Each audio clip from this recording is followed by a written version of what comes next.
Iraqi forces opened exit routes this weekend for hundreds of civilians to escape Mosul. Iraqi forces backed by the U.S. military are making a final push to drive ISIS out of a city now in ruins.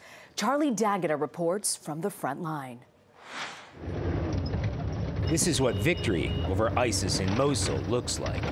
U.S.-backed Iraqi special forces said today they've retaken 2/3 of the old city, but it's come at a cost. Commanders finally decided that the suffering of tens of thousands of civilians still trapped inside this brutal battle outweighed any hope of leaving the old city intact, especially after ISIS robbed Iraqi forces of a symbolic victory by blowing up the Al-Nouri Mosque, where ISIS leader Abu Bakr al-Baghdadi declared the creation of the so-called caliphate more than 3 years ago. We're now entering the old city with Iraqi special forces, the very forces that broke through ISIS defenses and started advancing toward the mosque.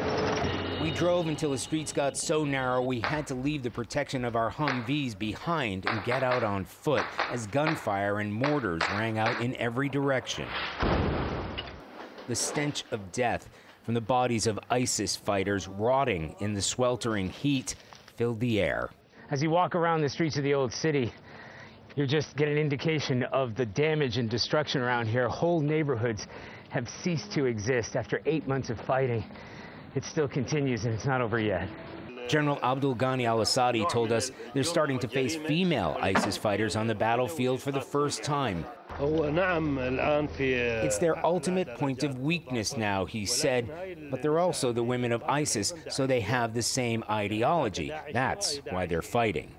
The Iraqi military has begun opening exit routes for shell-shocked residents to flee the old city, with the UN warning of a rising civilian death toll and the unimaginable risks facing those trapped inside. As the battle enters its final phase, Iraqi soldiers are not only locked in a fight against ISIS holdouts, but a fight against time. Charlie D'Agata, CBS News, Mosul, Iraq.